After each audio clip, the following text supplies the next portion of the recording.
Now, on News Talk 105.9 WMAL. O'Connor and Company. It's 5:06. It's O'Connor and Company here on this Tuesday morning, but it feels like a Monday. It's a Tuesday cleverly disguised as a Monday. That's right. Because of the holiday, but we're rearing to go here. I'll be honest with you. I'm still recovering. It's hard to get back into the swing of things and sort of shake yourself. Yeah, I right? know. Do you need a Guinness? Oh, you think I'm talking about the trip to Ireland? That's what. No, it's the drive back from Milwaukee to Chicago with Sean Spicer.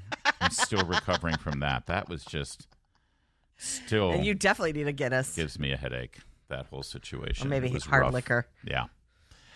No, there was plenty of it on that drive.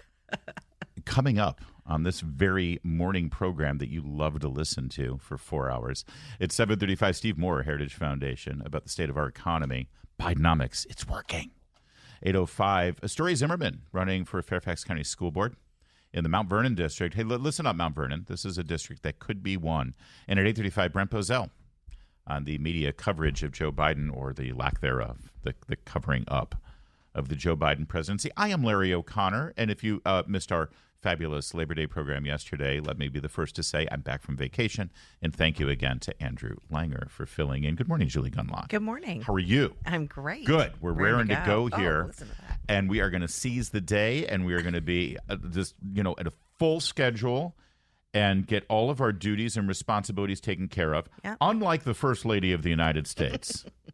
Because Dr. Jill Biden, once again, has contracted COVID-19. Now, need I remind you how many boosters this woman has? I mean, I feel like she wakes up and gets a daily booster. Yeah, probably. And her husband, of course, wears quadruple masks when walking commander across the South Lawn. But she is sick. Now, we're told that she has mild symptoms. And thank God she's fully vaccinated. Right. Now, I got vaccinated.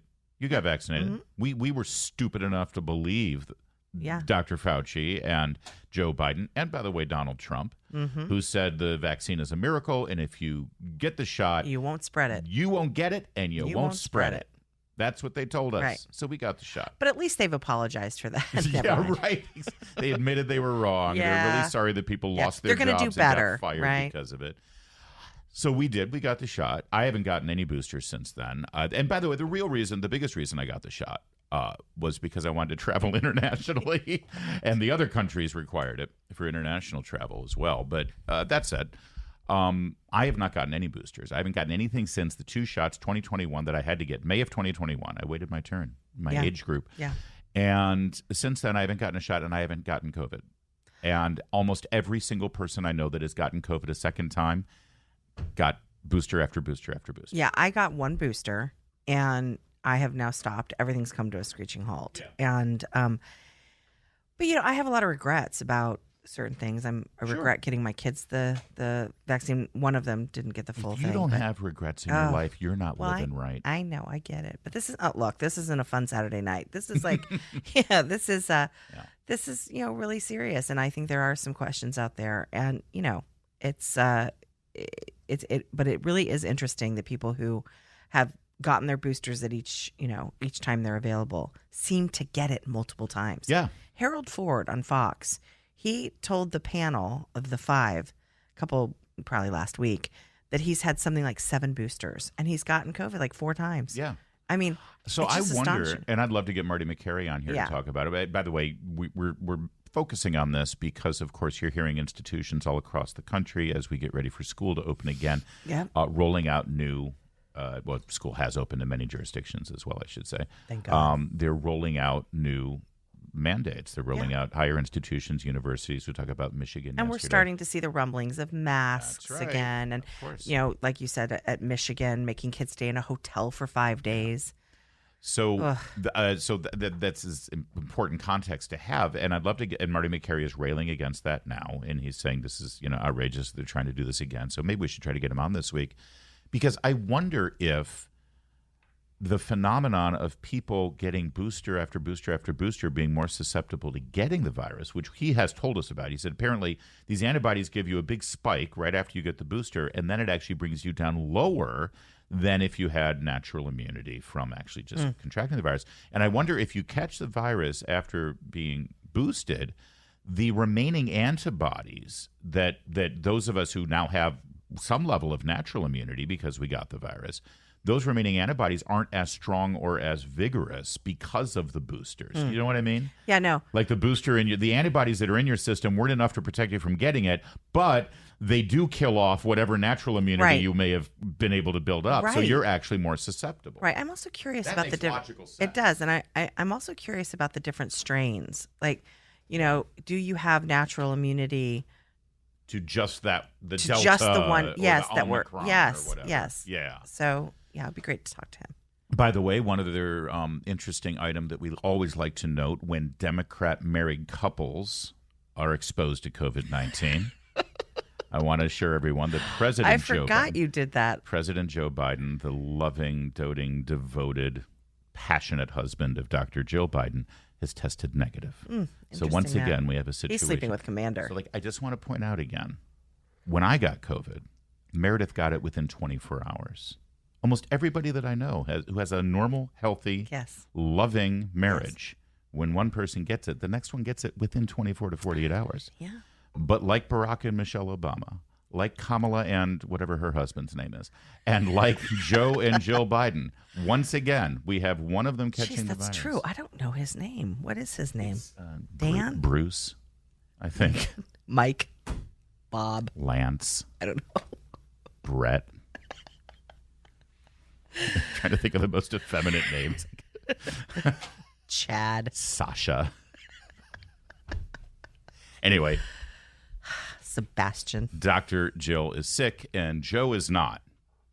But they have a normal, loving, healthy relationship. Sure. By the way, he was in front of school kids the other day, coughing into his hand. Oh, yes. And then Back to hugging school. them and Yeah. sniffing them all. How's that image? Back to school. He's coughing into his hand and then shaking hands. So gross. Yes, and Jill gets COVID. Right. Everything's fine. The good news is that Jill Biden is going to take a few days off. You missed it. She's had a really rough schedule recently with the Oh. Rehoboth and the kitchen vacation fire. and the Lake Tahoe. She's still fire. recovering from the kitchen fire. Sure. Don't forget that. Yeah, but she you almost you missed perished, it when you were in Ireland. There was a school event. Jill and Joe were there. Joe's coughing in his hand. Right. Jill, I'm not kidding you, had a Minecraft dress on. I did see that. I thought of you. I thought of you, but my phone is still broken and I couldn't text you the picture. But yes, I did see that. Yes. It looked like Remarkable. Minecraft threw up Yes, on her dress. exactly. Yeah, it was bad. Yeah.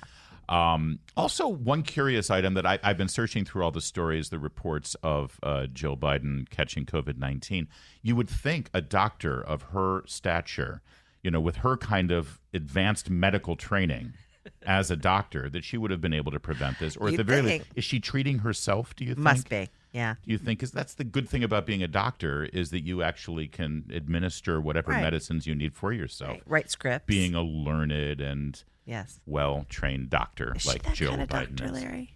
Is she that kind of doctor? Well, she calls herself doctor, and she insists on other people calling her doctor, so she must be. Must be. She doesn't have just some stupid PhD that's meaningless and then makes everyone call her doctor. That would be horrible. I hate people like that. That'd be so embarrassing. Terrible. Really embarrassing. Well, get well soon, First Lady Jill Biden. And I'm sure Joe is going to get it soon because the two of them, they can't keep their hands off each other. It's 5:15, WMAL traffic and weather every 10 minutes first on 5. Stream us live online wherever you are, whenever you want. Download the new WMAL app today. Nobody, and I do mean nobody, wants Joe Biden to be president for 4 more years. You would think that this is a perfect time for Republicans to take back the White House with the climate that's sort of laid out in front of us here. Yeah. So it'll be fascinating to see how this election gets stolen as well. But let's give you the latest on why Joe Biden is so hated. A new poll says that 73%. Did you think you could get 73% of Americans to agree on anything when it comes to American politics? No. I mean, even I don't think 73% of Americans agree that ice cream's great. Right. But specifically with politics. Oh, well, with politics, my goodness. Do 73% of Americans think that the Constitution is a great document? Right. No. Right. Actually, sadly, they don't. We can't get 73% of Americans to agree on anything except this, that Joe Biden is way too old to be president. 73% of Americans say Joe Biden's too old to be president. And here's the really unnerving things. 2/3 of Democrats, 65% of Democrats say Joe Biden's too old to be president. It's just remarkable. This is unsustainable, but nobody in the party is willing to step up and say, we got to do something here, because they think they're going to have a cakewalk, because they think they're going to face either Donald Trump or Ron DeSantis, and they think Donald Trump will be so crippled by the trials. And I know everybody's saying, these indictments haven't hurt Trump. Okay, you're right. But they mostly haven't hurt Trump when it comes to the Republican primary process, number one. And number two, getting indicted is a lot different than the trials. The trials are going to roll out. If you think it's going to be a cakewalk for Trump to win, you're wrong. I'm sorry. It's going to be a struggle, and it's going to be a bloody election. I'm not saying he can't win. Right. But it's going to be really bloody, and everyone's going to get beat up at the end. But Democrats are thinking, okay, well, we're running against Trump, so it doesn't matter. We can put, a corpse up there, Weekend at Bernie's, and they're going to be fine. Yeah. Or they think they're going to go with Ron DeSantis. Like, if Ron DeSantis gets it, then the Democrats are in trouble. Not really, because Ron DeSantis is getting beaten up so badly in the primary process. And he's not proving to be a great campaigner. He's not. He's not doing himself any favors. Yeah. And at the same time, it's a very fierce fight with Donald Trump and his campaign beating up on DeSantis. Yeah. And so he's going to be a very bloody. And look, whoever emerges from the Republicans. There are reasonable people out there who do support Trump who say, look, this is this will be a massive distraction for him. That, I don't know that the trials. The trials. Yes. It'll be very hard unfair. to campaign. And I'm not saying yes, that's unfair. It's terrible what's happening to him. But there are a lot of people who say, we need to have someone else who is unburdened by these things, these distractions, and these are distractions. Yeah. And people are also concerned, like, once he gets in office, will it all be just this big revenge fest and not really focusing on the issues, but rather, getting back at people who have hurt him. And there is that thing that will draw people away from Trump. So no, it's not going to be a cakewalk. It won't be a cakewalk at all. But that said, in this same poll, 11% more people believe that things were better with Trump than Biden. So if you ask people, were things better under Trump or Biden? Trump wins that by a factor of over 10 percentage points. Which is significant. That's very important. Yes. On the issues, Trump wins every time. He really does. But there's the other stuff that goes beyond the issues with Donald Trump. Much of it out of his control, but sadly, much of it in his control. Here's another interesting thing about this poll in terms of too old, because it was like, well, Trump's only 3 years younger than Biden, and he is. Biden's 80, Trump's 77. Well, if Biden's too old, clearly it's got to be close. It's not close. It's not close. There's a 26% margin between people who think Biden's too old to be president and people who think Trump's too old to be president. And that's why it's not for Americans. It is not necessarily an aging, although there's a lot of people saying, look, maybe we should put a cap on this, right? But it really is movements.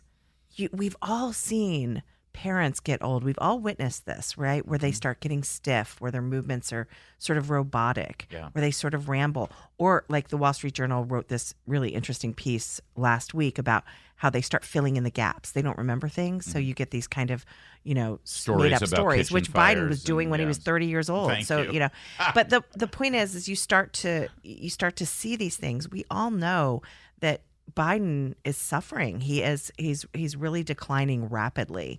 I don't know. I don't know what the Democrats are doing here. I mean, maybe I know this sounds macabre. Maybe they are waiting for Biden to die in office in order to do something, because I think, and there have been some people who've been commenting on how quickly the decline has happened in the last couple of weeks. I still think what happens is the House investigations get heated. It becomes clear that Biden is implicated in his family's crimes.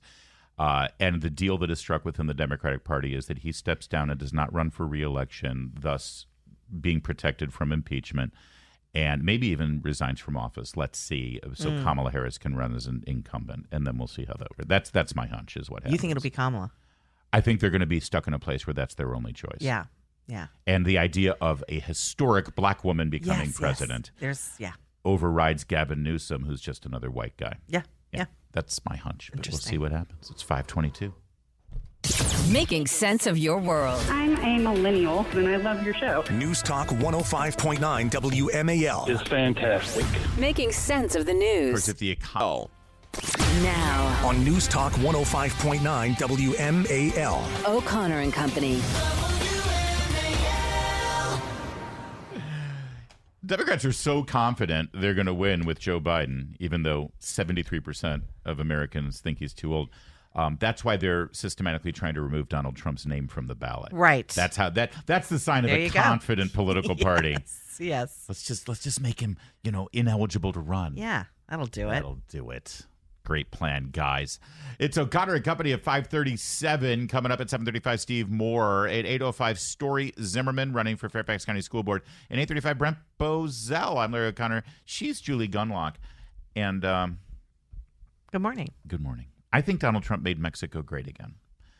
Tell me. If you think about it, by enforcing our immigration policies and forcing immigrants from the nation of Mexico, but also Guatemala and Honduras and El Salvador and every other country that's pouring through our border now. China. By turning off that option Mm-hmm. and forcing governments and countries to actually deal with their crime, deal with their poverty, deal with their people. Because here's the thing. If things get – California will never get better as long as everyone who hates it leaves. Right. Because then the only ones that are left are just going to keep electing, right? Same with New York, same with Right. DC. It's like the only way a government gets better is if the people are so angry That they fight back. Yeah. actually fight back, Yeah. either through elections or in places like Mexico or Guatemala, maybe even with, some sort of, armed revolution. Right. Honestly, I mean, Right. that's what happens in Yeah. failed states, failed nation states. By keeping our immigration under control, Donald Trump actually forced Mexico to enforce their laws, to actually be Yes. better, to actually not have a basket case economy. You know that in terms of natural resources, Mexico is like a top 20 country. Yeah. There's no reason why Mexico shouldn't be a thriving country, but it's not because the government has never had to Yeah, well, actually deal with their people. With the policy in place right now, guess what Mexico doesn't have to deal with? The border, because Right. they're just trying to get out of Mexico. That's right. Okay. So they also are not dealing with their border, and That's they're right. also not dealing with the fact that everyone wants to leave their country. They're like, fine, go. Go. Exactly. One Yep. less person I need Yep. to worry about. And when the American government says, no, we are not going to solve your problems, They suddenly have for to you. face these issues. That's right. And Yeah. they actually work with us. They Right. cooperate with us. The Right. drug cartels were actually much more under control Yes. when our border was secure, because the drug cartels couldn't get rich Yeah. by sending people over That's and right. making money off of them and all Yes. of those things. So how do we this? So what I just laid out there was a theory. Now, do I have any evidence, some data to support my theory? Well, actually, we do, and it's not good for the Mexican people.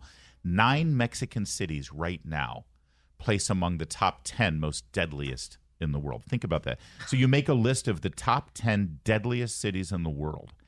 9 out of 10 are in Mexico. Yeah, and And that did not happen during Trump's administration. No. That literally did happen overnight. Yeah.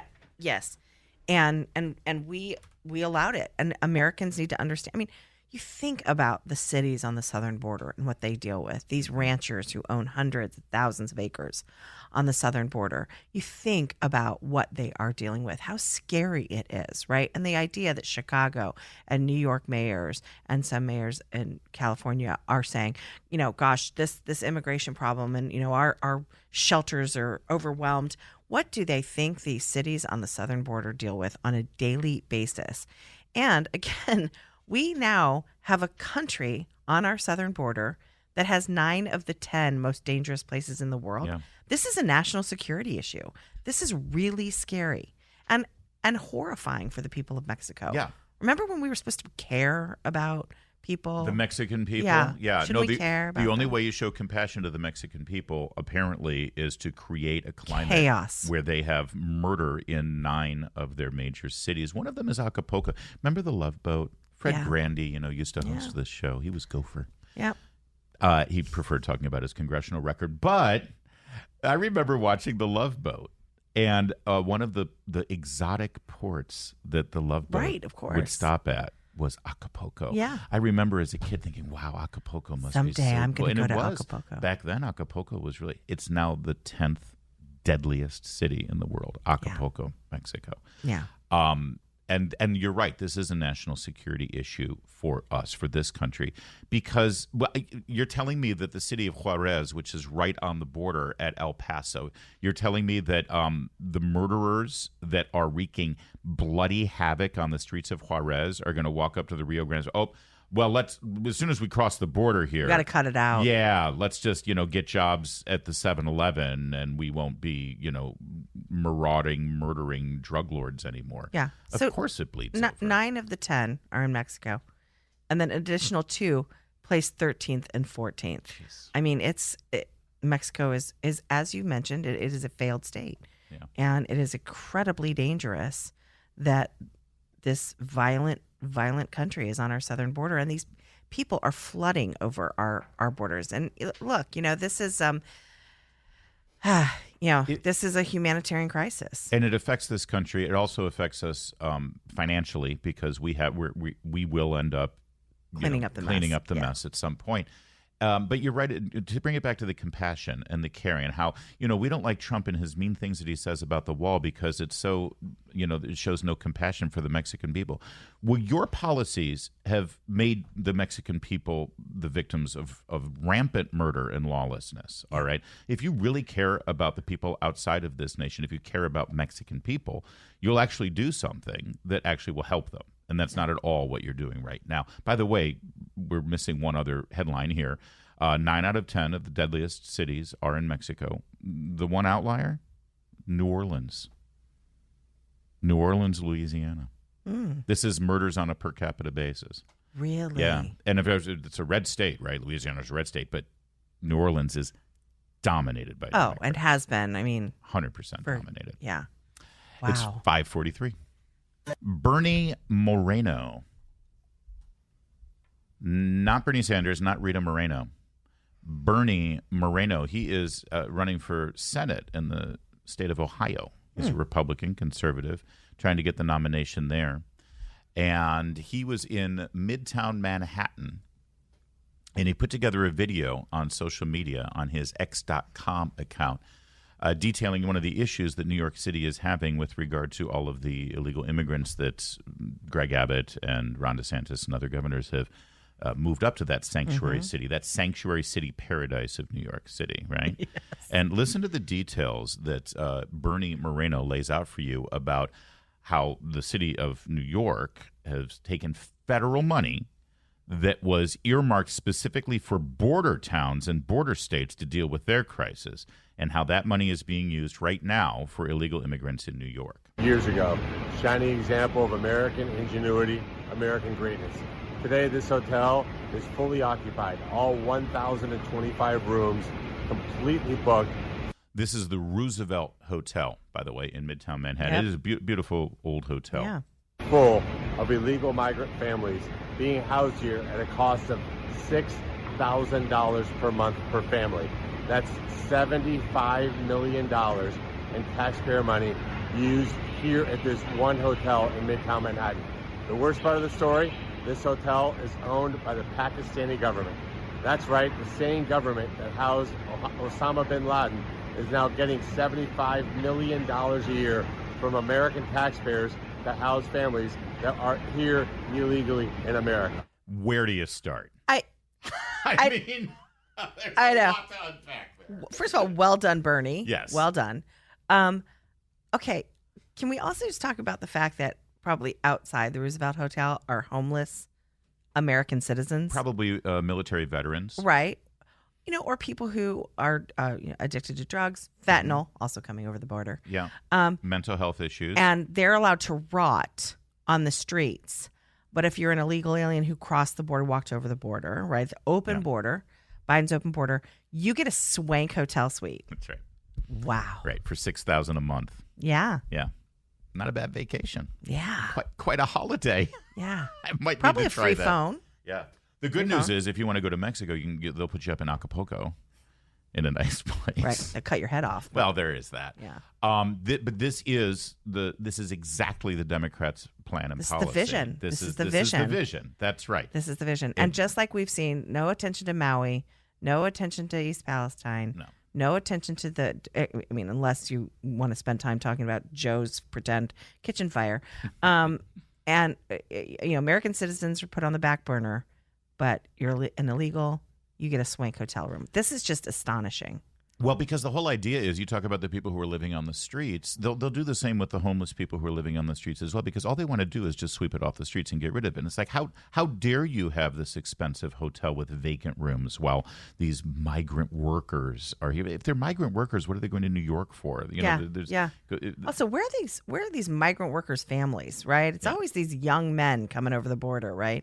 Yeah. Who trash these hotels, by the way. Mark it down right now. Within the next year and a half, you're going to see the rise of MS-13 in New York absolutely. City. Where did this come from? Yeah. We didn't have this gang problem a couple of years ago. Yeah. And Meanwhile, the Roosevelt Hotel also has to attend to these people. Right. Right. Of course. Well, it's okay. They're getting compensated to the tune of $6,000 a month per room of federal tax dollars. And I want to remind you, again, this money was wrapped into – this is how they got Kyrsten Sinema's vote.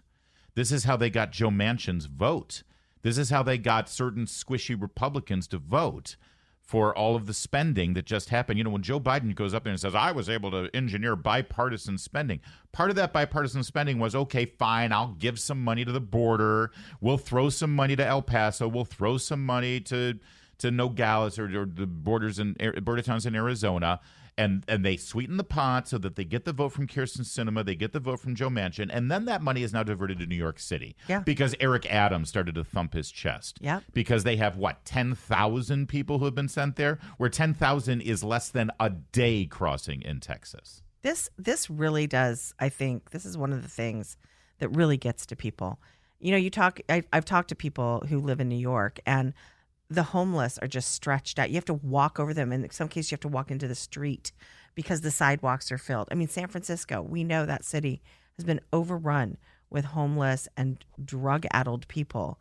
And the services, we are spending money more on these people who illegally come to our country, and really failing to treat the problems and that are right there for everyone to see on the street. That's right.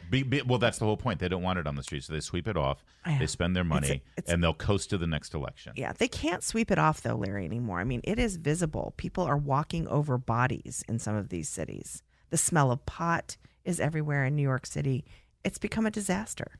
Well, I mean, it's not Washington, D.C. Let's not go overboard. I mean, at least the homeless in Washington, D.C. are putting tents up. That's right. Yes. And starting a super PAC. Yes. For the Democrats.